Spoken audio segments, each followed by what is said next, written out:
Hello everyone and welcome back to part 2 of this video on how I draw portraits.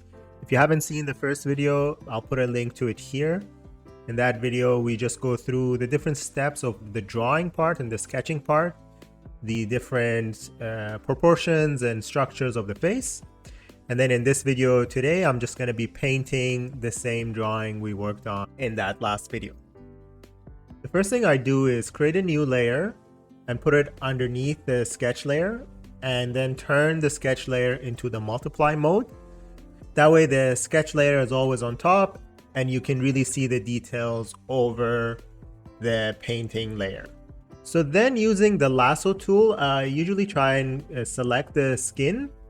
As you can see in this video here, I'm not really accurate in the way I select some parts of it, and the reason for that is that I know the headscarf part is going to go on top of that layer and it will be hidden because of that layer.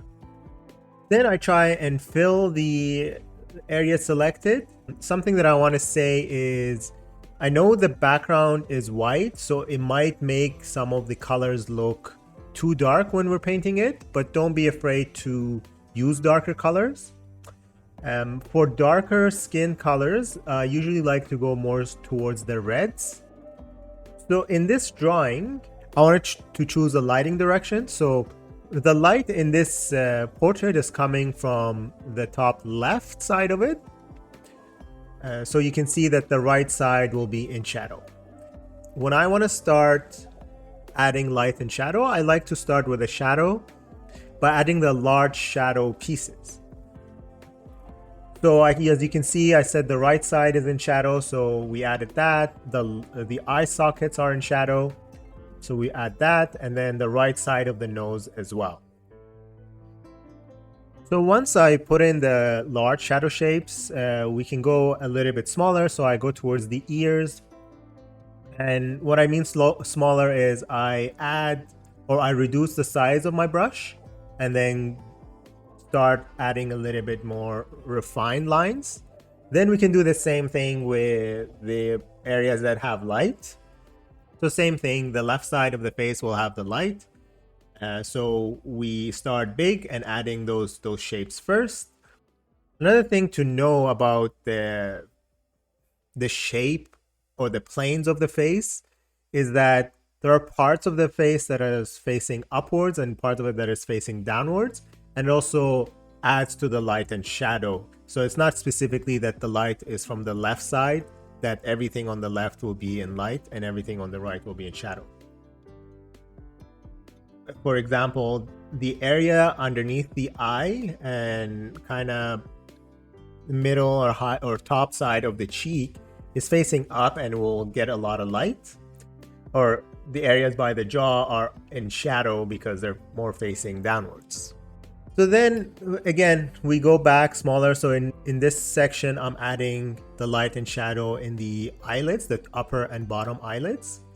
So you can see that there is a really sharp line, dark line that goes in. And that is the kind of the crease for the eyelid. And then the eyelid itself, the upper part, it gets light. So we can add some light to there. You can see a lot of these look very patchy now and they're not really blended. There's a few different ways to blend. So one simple way is to use the smudge tool to blend. But I really don't like the smudge tool that much because it kind of makes things look muddy. So what I do instead is I like to blend using a softer brush. So you can work on the same layer, but I like to work on different layers all the time. So I add another layer. And as you can see, I'm always color picking the different areas, especially the areas where the shade changes, the shade of color changes, and I try and blend. You can start again with the larger shapes and the larger brush, and then slowly go towards the smaller brush to get more of the details done. Always make sure you think about the direction of the light to make sure you have your lights and shadow done properly. One of the things that I like to do every once in a while when I get to this stage is to turn off the sketch layer to kind of see where the painting is sitting at. I like to eventually remove my sketch layer, and that's why I do this. In some cases, you want to keep your sketch layer or your line art layer, so you might not want to do this, but I like to do that. So one of the other things that I wanted to say, and I've seen this in many places, that the middle area of the face is more towards the red, the forehead is more towards the yellow, and the bottom third of the face is more on the blue side. So as you can see here, I'm adding a little bit of that, but it might be too much in some cases. And you can always create those on a new layer and then tone it down a little bit as you like. I'd like to jump in between different areas and go into more and more details as I go further into the drawing. So you can see I work a little bit more on the neck there and the angle of the shadow to get it more precise. And something to note that when you have a hard edge, make sure you're using a harder brush and not a soft brush to make those hard shadow shapes, and then use the soft brush when you're trying to really blend the pieces. You can always, of course, use also a hard brush and play with it for blending, but it's easier to do it with a softer brush. Then adding a little bit of details to the ears. And remember, it's always adding lights and shadows and painting the lights and shadows to get the shapes correctly. And don't be afraid to go back on the original layer and add pieces that you think are missing. What I mean by that is when I did first the lasso tool may have not, the lasso selection may have not been perfect.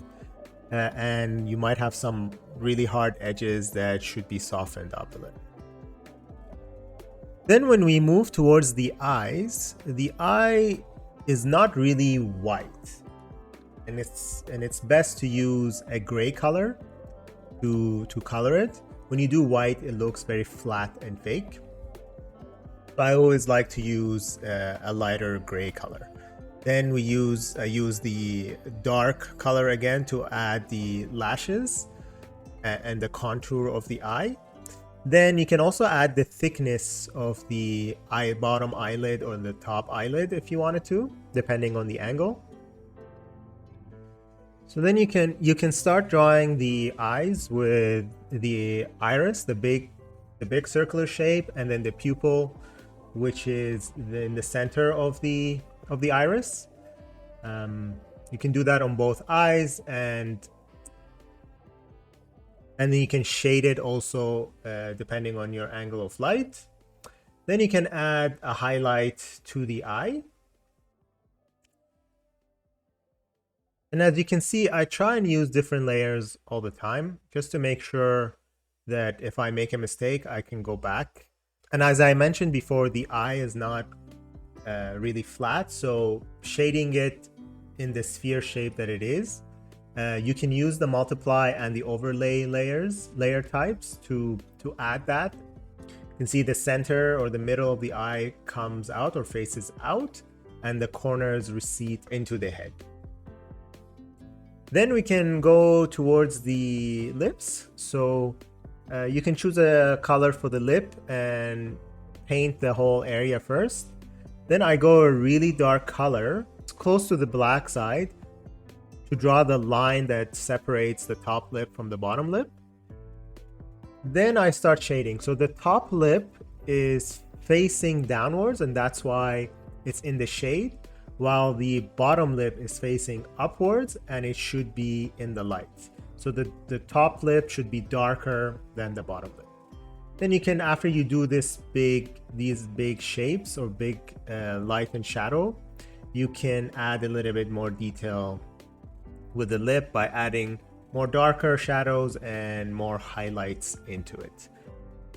Also, the top of the lip, you can add a highlight that goes on the top contour of the lip.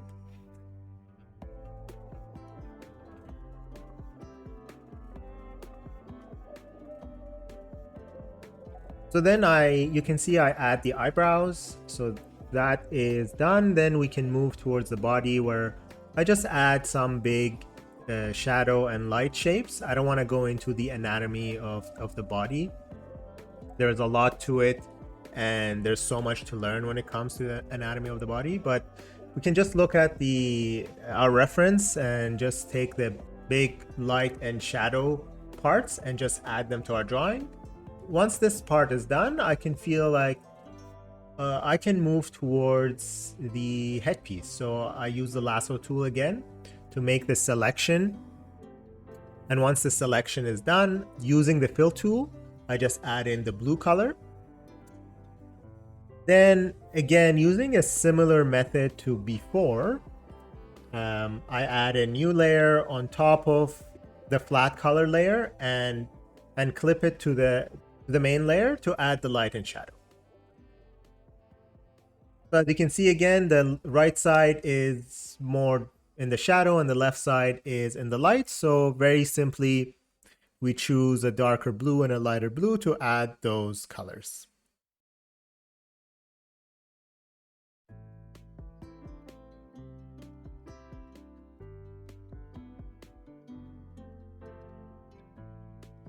And then I also decide to add a little bit more detail by adding a yellow color. And you can see I create a new layer and clip it again to the initial flat color layer. And I just use the yellow color and I change the layer type into hard light.